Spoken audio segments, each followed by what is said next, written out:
Ayun 'no, bungad pa lang nakamaya na si Naka. Marami po nagsasabi nung pinost ko yan sa Facebook page ka Matyas, AI yan, AI ika yan, imposibleng mapunta si Naka sa Pilipinas. Pero, posible nga. Kasi po, nakaraan ay ginanap sa atin ang WR Baghouse. Napakaswerte ng mga Pinoy, no?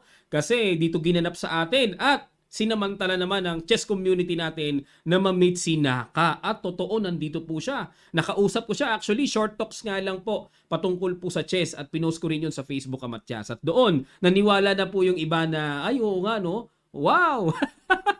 Saka pa lang na pa ganun ano. At bakit ko po ipinakita ang larawan na ito dahil related kay Naka at championship game ang i-analyze natin. Dito po sa kahapon na title Tuesday, weekly nating sinusubaybayan ito mga kamatyas. Mas pinataas ang premyo kasi. Ngayon po ang champion dito, dati 1,000 US dollars lang. Ngayon 2,500 US dollars weekly ang pinamimigay sa champion. Tinan nyo po yan. Iba't ibang prices pa yan. Big time ang chess.com. Grabe ang suporta. Grabe pondo ng chess.com. Mapapasipol ka na lang talaga. Kaya sinasalihan po ito ng mga super GM sa buong mundo. Okay, ito po ang championship game mga kamatyas. Pero bago yan, iwanan ko muna kayo ng puzzle hatid sa atin ng Internet Chess Club application. It's white to play mga kamatyas. Ano kaya sa palagay nyo ang napakagandang gagawin dito ng puti? Swabing maipapanalo sa ayaw at sa gusto ng black. Timbuang talaga. Taob talaga mga kamatyas. Pakilagay nyo po sa comment section below ang inyong mga kasagutan kapag nakita nyo po. Maraming salamat mga kamatyas. And download Internet Chess Club application sa Play Store at App Store. Free lang ito. Magagamit nyo na pang training, pang puzzle. Ang ginawa ni Naka nag-Knight F3, Knight F6 si Duda, G3, D5. Si Duda naman po kilala nyo, di ba? Polish fighter yan.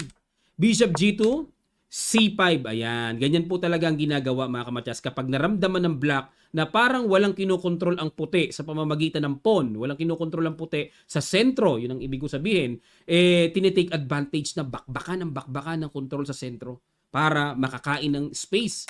Yan no, yan ito naman ang susunod dyan. Walang kinokontrol pero sa isip ni Naka, sobra ka na.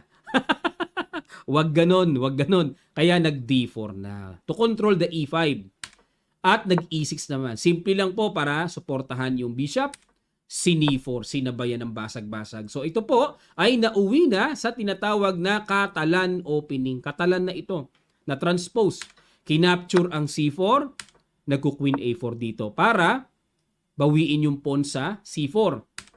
At dito nagbi-bishop D7 talaga mga kamatyas. Kasi po, bukod sa kakainin yung pawn C4 ay nagbabalak ang puti na tatalon yung knight sa gitna.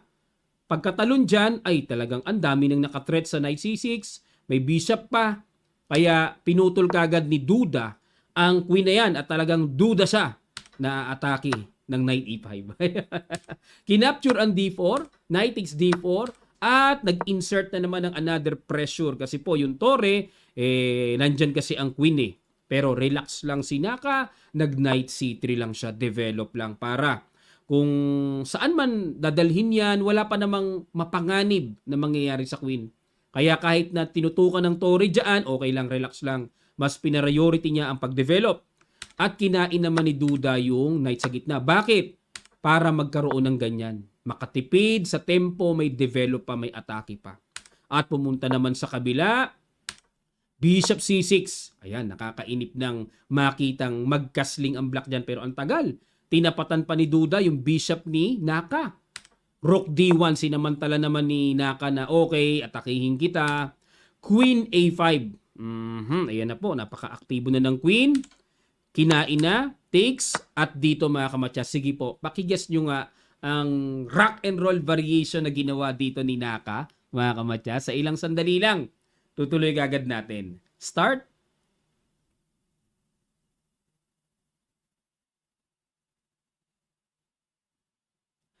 Maraming salamat po. Boom! Bishop H6. Diyan magaling si Naka. Kaya siya ang chess.com world number 1 sa Blitz rating na may 3,400. Yan 3424. Grabe, hirap na hirap si Magnus agawin yung trono niya as chess.com number 1. May mga ganyan siyang kakayahan Kaya ang lakas niyan sa time attack Ano idea ng Bishop H6? Pag kinain po, mawawala ang depensa ng knight, makukuha, ay gulo-gulo yan. Ako, grabe. Yan ang mga nakakaubos ng oras. Kinaslingan lang po ni Duda. At hindi naman kataka-taka, bookline pa to eh. Mukhang aware pa si Duda dito. Mukhang alam pa niya. At nag-Queen G5. Ang gusto dito ni Naka, mamatyasin ang king ni Duda. Queen takes G7. Yun nga lang po, novelty ito, bago. Ang old line, ito po ang old line. Yan ang talagang linya, tapos kakain dito. Ang gulo. Ang gulo para, ang idea po kasi, pag kinain kasi ito may check eh. Paliwanag ko lang konti, no? Ayan o, ganyan mangyayari eh. Check. O, pagka pumunta doon tapos knight e4, na dito, kitang-kita sa evaluation bar, losing kagad ang black. Kaya ang idea na pagka bishop takes g7, dito muna ka-capture. Para walang queen g5 check na kokontrol ng queen. Timing din. Tapos pag kinain sa kaka-capture dyan, o di walang check, kontrolado ng reyna. Okay po mga kamadyas? So yan ang idea dyan. Balik tayo. O pero nag-queen g5 dito si Naka. Ito talaga nangyari. Bago. Mamatyasin yung pawn. Ay, yung king. Naging pawn. Knight e8. Good move naman. Good defense. Force naman yan eh. Wala namang ibang tire. Knight e4. Ayan na. Para pressure sa bishop. Nag f6. Another precise move by Duda. Ano kaya ito? Kinapa niya on the spot? O talagang alam pa niya. Queen d2. Bumaba. Hinamon queen to queen. Bishop b4. Nako, ang mapanganib dito. Paano ngayon ang bishop ni Naka? Nakahang. Nakabitin. Ayun, ang laki ng itinalong evaluation bar. Teka muna mga kamatyas, ano tamang tira? Ibig sabihin yung queen g5 pa lang, may diferensya na. Wala pala talaga. Lamang talaga pala ang black. Queen d7, napatakbo na lang doon para i-threat ang pawn. Ayun, na one piece down dito si Naka. Bigo pala yung novelty niya, pangit ano, pero tingnan natin. Tingnan natin ang flow, di patapos ang laban, nag A3 para atakihin ang bishop. Nag Queen E5, ayun nga lang, talagang malakas kumounter itong si Duda, ano? Kakainin yung knight. The best counter. Kinain naman ni Naka ulit yung pawn, nakahang naman yung tore. Kinain, okay. Suportado pa yung tore. Takes, tapos nag-rook c4, daanin sa... Talagang wala na, lamang na ng isang pyesa eh. Obligadong umiwas. Walang karapatang makipag-exchange talaga pag lugi ka ng pyesa. Kinain, ayun. So rook d8, hanggat maaari, ginagawa ni Naka. Pinipit-pit niya yung position ni Duda na wag ma-activate yung knight. Kinain lang yung pawn sa b2. Nag-queen e7, ginugulo niya talaga hanggang dulo. Rook b7. Ang galing lang talagang kumounter nito ni Duda. Pero itong si Duda, mga kamatyas, halos sinusuki ni Wesley yan. Sa mga na-analyze na natin, di ba? Laging pisak yan si Duda. Pero yan si Duda, yan ang isa sa pumipisak naman kay Magnus sa mga crucial rounds ng tournament. Konting background lang po. Queen c5, umiwas. Rook b1 check, wala na, ginulangan na. Daanin sa, ginulangan na eh. Check, gumanon. Check ulit. Ayun, chumek naman doon kasi baka ma-triple repetition pag dyan pumunta ulit. King g1, ayun, niyakap uli yung knight para depensado na. Wala na, eto na next in line, natira, Nag-queen c6, wala na. Hamon na, ayaw. Hindi pwede makipagpalitan. Queen g6 at nag-rook a7. So, kumbaga ito, maintain na lang. Kumbaga parang nakaabang na lang si Naka. Anytime manggugulo siya. Kung walang gulo, waiting lang. h5, ayun, mag-h4. In h4 kasi gaganon eh. Paalisin yung double pawn eh. King h8, ayan na. Yung tore, lilipat dito, paunti-unti. Queen d7, ayan. At binimaintain ni Nakang super active ang mga pyesa niya as much as possible. Rook g8, Rook, ba't gumanon? Rook a3. Para suporta dito. Hindi naman, Tignan natin. Queen e8. Ayun, hinamon ng queen to queen. Umayaw, threat ang pawn. Queen e7. Depensa lang. Rook a7, ginulo. Ayun, napansin nyo kung gaano kahusay kumounter itong si Duda. Galing, Kanina pa siya nangangounter eh. Yung tipong may inatake sa kanya pero ang galing niyang kumounter, Perfect timing lagi. Nag-Queen A1, suporta sa tore, wala magawa si Naka. O, Queen F8, King H2. Kasi po mga kamatyas, kakainan dito, imagine. Kakainan, di makakabawi, nakapin. Kaya umiwas si Naka kagad, ilag gagad, at nag-E5 naman para maputol naman ang pressure na dinadala ng Queen dyan. At nag-Queen B1, talagang di sumusuko si Naka, walang resignan. Talagang tuloy. Knight G7 ulit, at nag-Queen E6. Hanggat maaari po, binabaldado ni Naka yung posibilidad na yung knight makaaktibo, makawala. Kasi gaganon na eh. Pupwesto yan sa D4, malakas yan. O kaya pinigilan lang niya yung possible jump dyan. Nag-Queen D8, ayan naman. Lakas din ang tira din talaga ni Duda. Queen B7 at nag-Queen D4, threat ang Pawn F2. E3, nag-Queen G4. Okay, so extra support sa knight. Queen E7, threat ang Pawn F6. Grabe yung tenacious energy ni Naka, no? Birin nyo, losing na. Parang ang hirap pa rin eh. Parang matatalo ka pa rin pagka pa-easy-easy lang ang tira mo eh. Queen F3, depensa. Threat ang Pawn F2. Nag-King G1. Nag-Queen F5. Rook A6. Grabe talaga si Naka manipa. Untindi. Napa-Knight E8 si Duda. Bumalik uli doon. Sabay Rook A8 naman. Atake. Check. Ayun, hindi pwedeng tumama dito, no? Pwede rin pala. Pwede rin. Wala naman. Kala ko may check doon. May queen naman eh. Gumanon. Ay!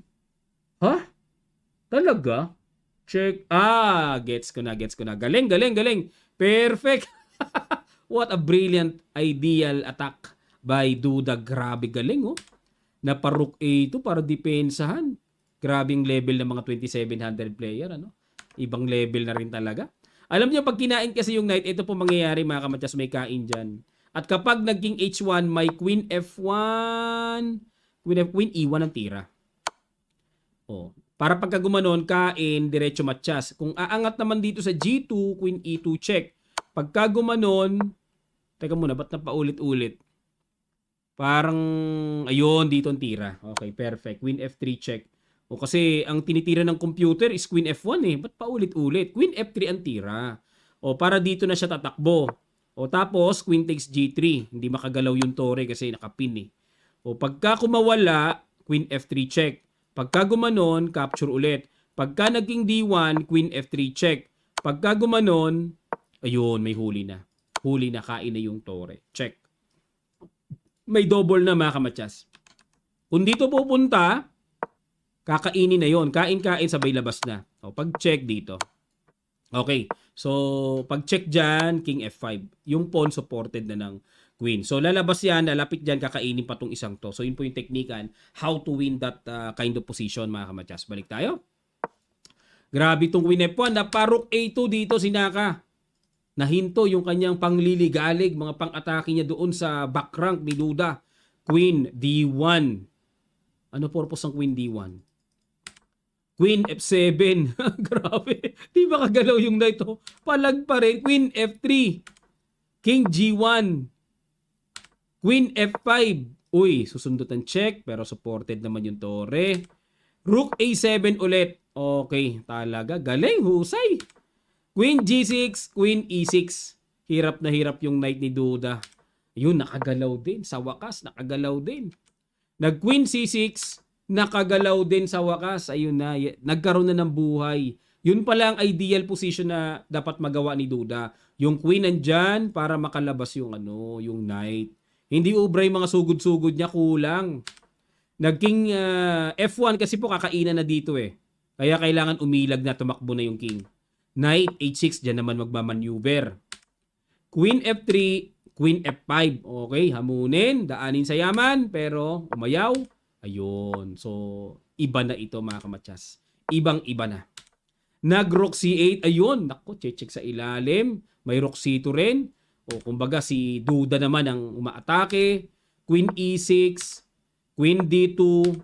Queen B6. Threat ang tore. Rook A1. Pero napansin nyo yung depensa ni Naka, no? Ibang klase talaga. Bilib ako talaga kay Naka talaga. Matatalo na lang. Pahirapan pa. Queen E2.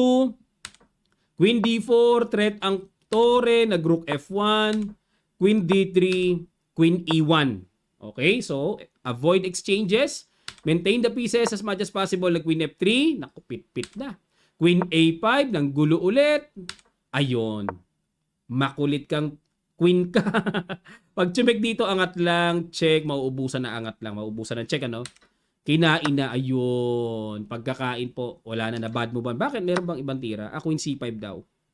Para wag makain. Kasi ito na rin ang threat, mga kamatyas, eh. Kakainan dyan, no? Di na makakapalag yung tore na kapin. So, mamamatyas na, di ba? Kinain na. King G2, ha? Ay, grabe. Pagkain dito, na-miss naman ni Naka yung, ano, kasi wala na ring oras, eh. Kumbaga, parang siguro, naka-pre-move siya, no? Naka-pre-move siguro. Pero ito lang po, tira. Matyas na, eh. Oh, pinasarap pa ni Duda, mga kamatyas. Pinasarap niya. Balik tayo. Kinain po. King G2. Queen E2. Ah! Grabe! Ang hiwaga talaga ng chess! Pabira yan. Threatening. The pawn F2. Napaka, ano pa, oh? Napa-equal pa. Dapat daw po ang tira is Queen D4. Ano diferensya ng Queen D4? So, threat yung pawn sa E4. Pero nung nag-Queen E2, Queen B6. Yun lang, mga kamatyas. Hindi nakita ni Naka ang saving move. Ano kaya yung saving move na yon? Papasal ko po sa inyo, mga kamatyas. Sige po, pakiguess nyo. Sa ilang sandali lang, tutuloy kagad natin. Start.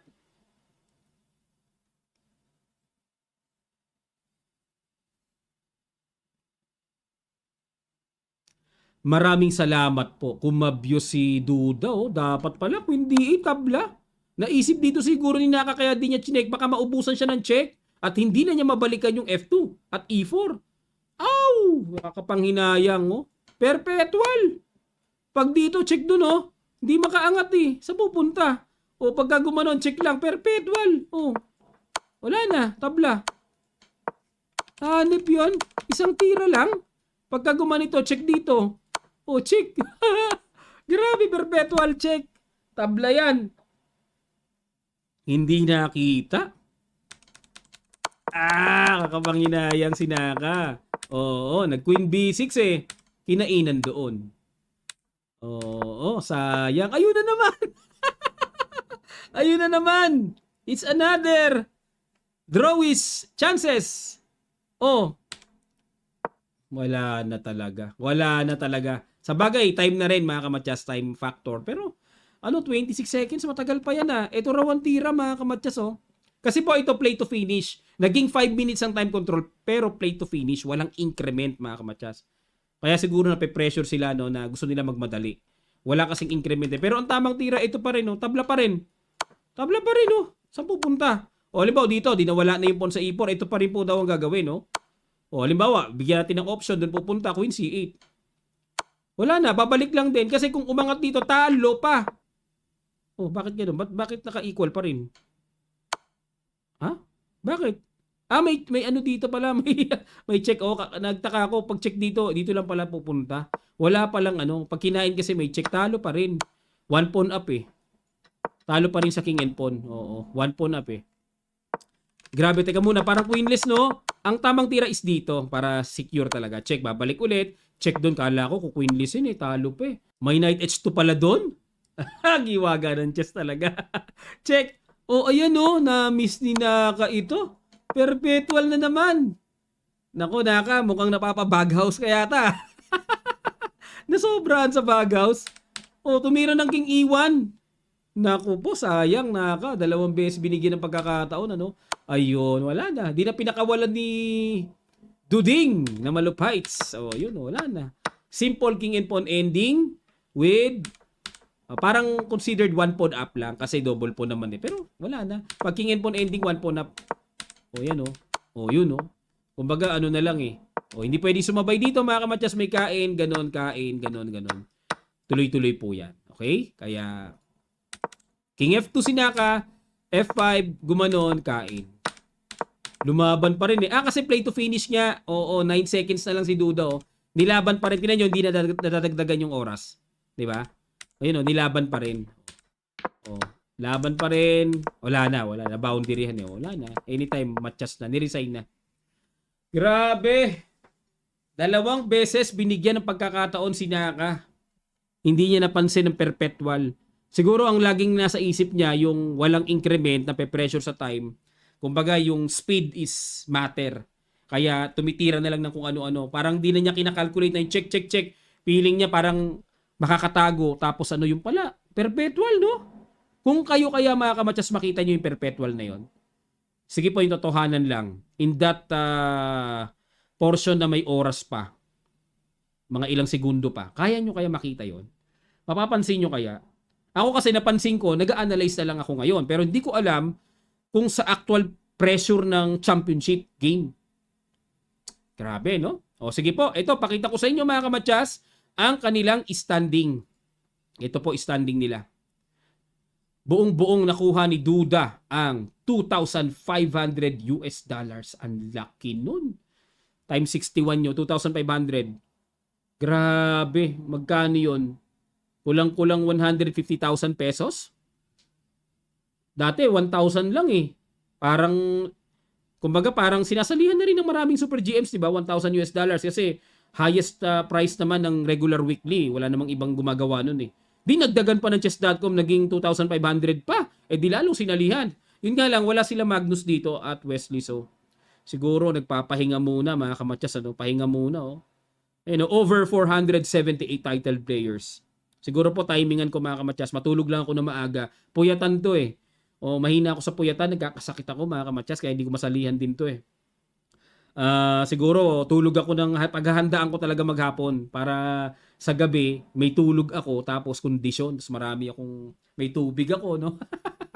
pang patay ng antok. Kalaban dito antok sa atin eh. Kasi medyo yung oras nila late na eh. Magsimula eh. Madaling araw na tatapos to eh. 11 rounds ito. Okay, so yan po ang ating weekly monitoring ng Title Tuesday, ang pinaka big time online tournament sa buong mundo, weekly mga kamatsas. Kaya abangan natin, sana sumali si Wesley at si Magnus sa mga susunod.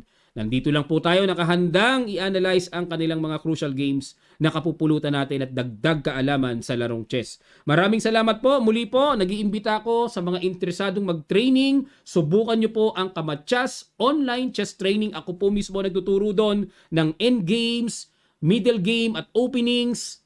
Meron po tayong nakahandang lessons. This Friday na po yon mga kamatsas. Ang link nasa comment section below lang. Click nyo lang.